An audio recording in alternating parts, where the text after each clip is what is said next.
fechar a porta do eco, né? Pode, se você quiser começar. Começando então.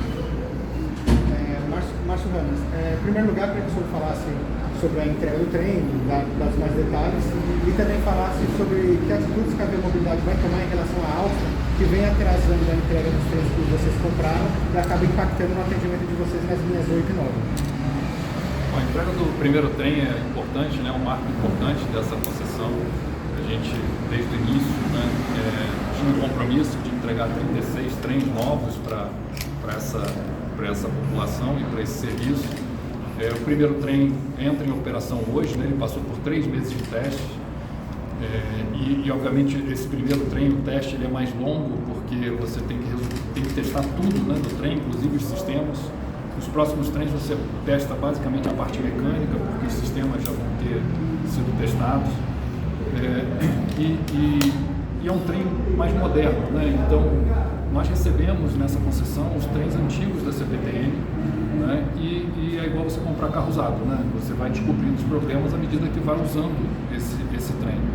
Você receber trem novo, você sabe a condição que ele está vindo, né? E a questão é dar uma boa manutenção para manter ele sempre numa boa condição de uso. Esses trens eles são mais modernos do que os trens que nós temos hoje, né, circulando nas linhas. Então eles têm portas mais largas, né, que permitem embarque e desembarque dos nossos clientes de uma forma mais confortável. As janelas são mais amplas, então permite uma luminosidade dentro do trem. O pega-mão foi desenhado para pessoas de várias estaturas, né, então para dar também conforto para todas as pessoas. Tem espaço para pessoas com necessidades especiais. A parte de detecção, né, de incêndio foi acoplada também com um sistema de extinção de incêndio, né, que é uma novidade, é o primeiro trem a circular no Brasil com extinção de incêndio. Enfim, tem uma série de novidades, né, e melhorias que eu tenho certeza que vai melhorar a experiência do nosso cliente dentro do nosso trem, dentro do nosso serviço. Com relação à Alstom, né, o contrato ele já prevê as penalizações por conta de atraso da entrega dos trens. Então, a gente vai aplicar as penalizações que já estão previstas no contrato. É claro que a gente entende também que é uma situação da indústria ferroviária global, a falta de peças e componentes. É a mesma questão que está afetando a indústria automobilística, né?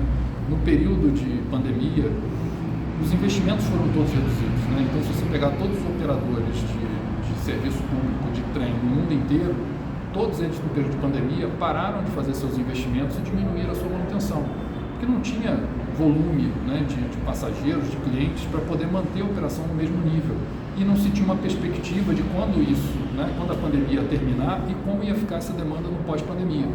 Então todos os operadores diminuíram seus investimentos nesse período. Quando a pandemia começa, né, a esmorecer e terminando e essa demanda vai voltando, o que aconteceu é que todo esse investimento que ficou represado durante 2 anos, ele de repente vem todo ao mesmo tempo para cima da indústria. A indústria também que fornece, né, para os operadores de trem, também fez durante a pandemia as suas adequações. Quer dizer, não tinha pedido, não tinha demanda, corta a capacidade produtiva, corta estoque, né? Então você foi desabastecendo essa cadeia produtiva, né, ao longo da pandemia. Quando depois da pandemia vem uma enxurrada de pedidos nessa indústria, até maior do que o período pré-pandemia, a indústria não está preparada para responder rapidamente, porque aí é que ela vai fazer as suas encomendas, aí ela vai contratar gente, vai treinar gente para poder dar conta do volume de produção. Sendo que a gente, claro, tem sempre um limite de capacidade de produção também das fábricas. Então esse é o período que nós estamos vivendo, né? É um período pós-pandemia com falta de muito componente, falta de peça, o que está prejudicando, obviamente, a montagem dos trens, né? O governador falou a respeito de redução do número de vagas aqui nas linhas 8 e 9. Quantidade, a gente consegue ter uma ideia? Quantos por cento reduziu, mais ou menos? Sim. Do início da operação para agora, a gente teve uma redução de mais de 80% na quantidade de falhas, né? A gente teve um período no início desse ano onde nós tivemos um aumento de falhas, né? Foi um período ruim, aí muita chuva também, né? Um período, e aí chuva numa infraestrutura que já está deficiente, né? Prejudica mais essa operação. Mas se eu comparar o período inicial, né, da operação com o atual, a gente teve mais de 80% de redução do número de falhas. E a gente acompanha nesse número de falhas, então a gente percebe que mês após mês a gente vem reduzindo essa quantidade de falhas que nós temos da operação. Então, eu não tenho dúvida, né, que à medida que os investimentos vão avançando, né, e as manutenções vão ocorrendo, que a gente vai, ao longo desse tempo, reduzindo esse número de falhas e trazendo, né, o serviço para o nível que a gente pretende, que a gente vai prestar. Né? A gente sabe que hoje o serviço não está bom, né? Mas a perspectiva é desse serviço ir melhorando até o ponto da gente chegar nos níveis de satisfação que nós temos nas outras linhas já operadas pela CCR. Aqui em São Paulo, né? A linha 4 a gente tem 93% de satisfação do nosso cliente, na linha 5 a gente tem mais de 80% de satisfação. Então eu não tenho dúvida que nós vamos chegar lá. Mas é esse trabalho, né, como também o governador comentou, de que a gente tem uma janela de 2 horas na madrugada para fazer essas manutenções, essas intervenções. Então a gente não consegue acelerar muito, né, esses investimentos e essas manutenções por conta do tempo, né, limitado que a gente tem para executar. Então, à medida em que esses investimentos forem avançando, eu não tenho dúvida que a gente vai ter cada vez mais uma operação mais regular, mais segura, né, e certamente nossos clientes vão percebendo essa melhoria ao longo do tempo. Hannas, em relação a essa questão da manutenção, dessas melhorias, já há algum indicador que mostra que o cliente acabou percebendo essas melhorias? Houve alguma evolução no índice de avaliação do passageiro? Ainda não, né? Nós tivemos 2 pesquisas no ano passado, né, em maio, se não me engano, e outubro. O nível de satisfação ficou na casa de 50%, né, nessas 2 pesquisas, praticamente muito parecidas, assim, andou de lado praticamente. A pesquisa de abril ainda não saiu, desse ano ainda não saiu o resultado, mas a minha expectativa é que fique também em linha com o que foi no ano passado. Justamente porque foi uma pesquisa feita logo depois desse período do início do ano, onde a gente teve um aumento de falhas.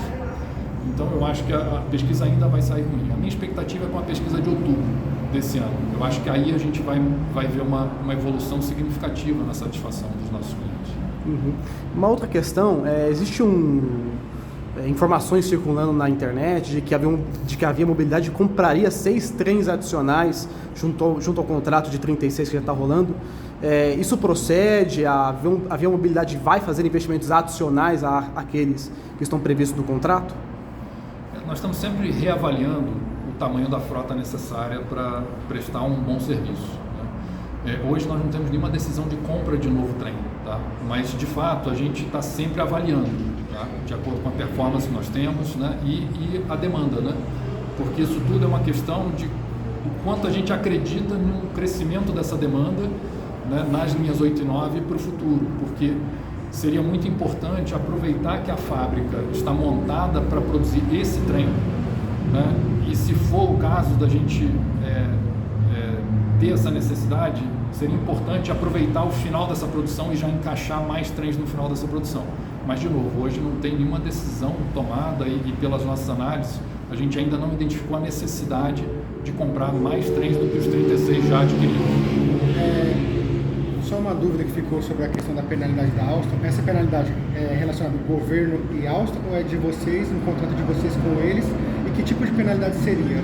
E segunda pergunta, sobre a linha 17, já que o governador e o senhor falaram que vocês vão assumir a construção da linha, já tem uma projeção de quanto de investimento será necessário para concluir a obra e um prazo estipulado, meio que por cima de quando ela vai entrar em operação? Bom, com relação ao contrato com a Alstom, é um contrato nosso, né, Via Mobilidade com a Alstom, não é do governo. Tá? Esse contrato ele é protegido por cláusula de confidencialidade, então eu não posso abrir muita informação sobre o contrato. Mas tem multas, é multa por atraso, basicamente. Tá? Com relação à linha 17, nós recebemos o pedido do governo do Estado para que a gente estude, né, incorporar no escopo que nós já temos de operação, incorporar também o escopo de construção da linha, né, de finalizar a construção da linha. Então esse estudo está em andamento, a gente ainda não fez a proposta para o governo do Estado.